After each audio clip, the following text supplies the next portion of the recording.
Radio Lime News Update. നമസ്കാരം. Lime news അപ്ഡേറ്റ്സിലേക്ക് സ്വാഗതം. വാർത്തകളുമായി ഞാൻ നിപിൻ.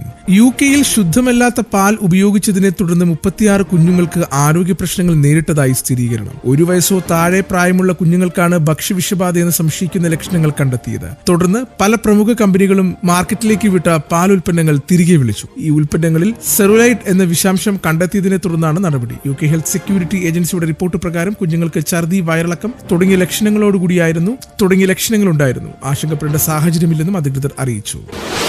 ലേബർ ഭരണത്തിന് കീഴിൽ ബ്രിട്ടന്റെ സമ്പദ് വ്യവസ്ഥ പച്ചത്തൊടുന്ന ലക്ഷണമില്ല. മുൻ കൺസർവേറ്റീവ് ഗവൺമെന്റ് നയങ്ങൾ പൊളിച്ചെഴുതി ലേബർ നടപ്പിലാക്കിയ പദ്ധതികൾ ഓരോന്നായി തിരിച്ചടി നേരിടുന്നതാണ് രാജ്യം സാക്ഷ്യം വഹിക്കുന്നത്. ഓരോ ബജറ്റിലും നികുതി കൂട്ടി വരുമാനം വർദ്ധിപ്പിക്കുവാനല്ലാതെ മറ്റൊരു പദ്ധതിയും അവതരിപ്പിക്കുവാനും കഴിയുന്നില്ല. ഇതിന്റെയെല്ലാം പ്രത്യാഘാതം തൊഴിൽ വിപണിയിൽ പ്രതിഫലിക്കുന്നുണ്ടെന്നാണ് കണക്കുകൂട്ടലുകൾ വ്യക്തമാക്കുന്നത്. സമ്പദ് വ്യവസ്ഥ മോശം പ്രകടനം കാഴ്ചവെക്കുന്നതിനിടെ തൊഴിൽ വിപണി 15 വർഷത്തിനിടെ ഏറ്റവും ദുർബലമായ അവസ്ഥയിൽ എത്തിയെന്നാണ് റിപ്പോർട്ടുകൾ പുറത്തുവന്നിരിക്കുന്നത്. സ്ഥാപനങ്ങൾ ജീവനക്കാരെ വൻതോതിൽ പിരിച്ചുവിടുന്നില്ലെങ്കിലും പുതിയ ആളുകളെ ജോലിക്കെടുക്കുവാനും നിക്ഷേപം നടത്തുവാനും സ്ഥാപനങ്ങൾ തയ്യാറല്ലെന്ന് അക്കൗണ്ടിംഗ് സ്ഥാപനമായ BDO കണക്ക് സ്ഥിരീകരിക്കുന്നു. ലോകത്തെ മുൻനിര ഗവേഷണ കേന്ദ്രങ്ങളൊന്നായി UK-യിൽ ഗവേഷണ പഠനം നടത്തുന്നവർക്കും ആഗ്രഹിക്കുന്നവർക്കും വലിയൊരു ആശ്വാസമാകുന്ന വാർത്ത UK റിസർച്ച് ഇന്നോവേഷൻ പുറത്തുവിട്ടിരിക്കുന്നു. 2026 ഒക്ടോബർ 1 മുതൽ പ്രാബല്യത്തിൽ വരുന്ന രീതിയിൽ PhD വിദ്യാർത്ഥികൾക്കുള്ള ഏറ്റവും കുറഞ്ഞ വാർഷിക സ്റ്റൈപ്പൻഡ് വർദ്ധിപ്പിക്കുവാൻ സർക്കാർ തീരുമാനിച്ചു. പണപ്പെരുപ്പവും വർദ്ധിച്ചു വരുന്ന ജീവിത ചെലവും കണക്കിലെടുത്ത് ഗവേഷകർക്ക് കൂടുതൽ സാമ്പത്തിക സുരക്ഷിത ഉറപ്പാക്കുന്നു എന്ന തീരുമാനം വന്നിരിക്കുന്നത്. UK-യിലെ പൊതു ഗവേഷണ ഫണ്ടിംഗ് ഏജൻസിയായിട്ടുള്ള UKRI പുറത്തുവിട്ട കണക്കുകൾ പ്രകാരം അടുത്ത അധ്യയന വർഷം മുതൽ ഗവേഷകർക്ക് ലഭിക്കുന്ന കുറഞ്ഞ വേതനത്തിൽ വലിയ മാറ്റമുണ്ടാകും. നിലവിലെ പ്രതിവർഷ സ്റ്റൈപ്പൻഡ് 2780 പൗണ്ടിൽ നിന്നും 2185 പൗണ്ടായി വർദ്ധിക്കും. ഇനി നാട്ടിലെ വാർത്തകൾ. പൊതുവിദ്യാഭ്യാസ മേഖലയുടെ സംരക്ഷണത്തിനായി 5000 കോടി രൂപയാണ് സർക്കാർ സംസ്ഥാനത്ത് ചെലവഴിച്ചതെന്ന് മുഖ്യമന്ത്രി Pinarayi Vijayan. Munderi government higher secondary സ്കൂളിനെ സംസ്ഥാനത്തെ ആദ്യത്തെ സമഗ്ര രാജ്യാന്തര വിദ്യാലയമായി പ്രഖ്യാപിക്കുകയായിരുന്നു മുഖ്യമന്ത്രി. വികസനത്തിന്റെ ഏറ്റവും വലിയ പ്രത്യേകത എല്ലാവരും അതിൽ സന്തോഷിക്കുന്നു എന്നതാണ്.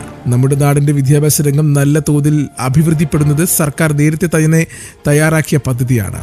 അതെല്ലാവർക്കും ഒരുപോലെ ലഭ്യമാക്കുന്നതാണ് സർക്കാരിന്റെ ചുമതലയെന്നും അദ്ദേഹം പറഞ്ഞു. ഈ മാസം 12 നടക്കുന്ന 24 മണിക്കൂർ ദേശീയ പണിമുടക്കിൽ നിന്നും ശബരിമല തീർത്ഥാടകരെയും മാരമൻ കൺവെൻഷനെയും ഒഴിവാക്കിയതായി സംയുക്ത ട്രേഡ് യൂണിയൻ അറിയിച്ചു. കോഴഞ്ചേരി, തോട്ടപ്പുഴശ്ശേരി പഞ്ചായത്തുകളെ ഒഴിവാക്കി ദേശീയ പണിമുടക്കിൽ കേരളം പൂർണ്ണമായും സ്തംഭിക്കുമെന്ന് സംയുക്ത ട്രേഡ് യൂണിയൻ ഭാരവാഹികൾ അറിയിച്ചു. തൊഴിലാളി വിരുദ്ധ ലേബർ കോഡുകൾ പിൻവലിക്കുക, മഹാത്മാഗാന്ധി ഗ്രാമീണ തൊഴിലുറപ്പ് പദ്ധതി പുനഃസ്ഥാപിക്കുക അടക്കമുള്ള ആവശ്യങ്ങൾ ഉന്നയിച്ചാണ് പണിമുടക്ക്. ഷോപ്പിംഗ് മാളുകൾ, സ്പെഷ്യൽ എക്കണോമിക് സോൺ അടക്കമുള്ളവ സ്തംഭിക്കും.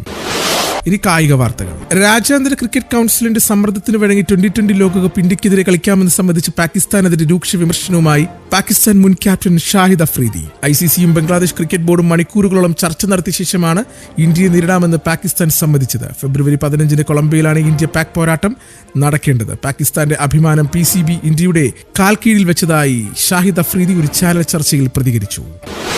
ഇന്നത്തെ പൗണ്ട് വിനിമയ നിരക്ക് 123.97 രൂപ. ഇതോടുകൂടി വാർത്തകൾ കഴിഞ്ഞു. കൂടുതൽ വാർത്തകൾ അടുത്ത ബുള്ളറ്റിൽ.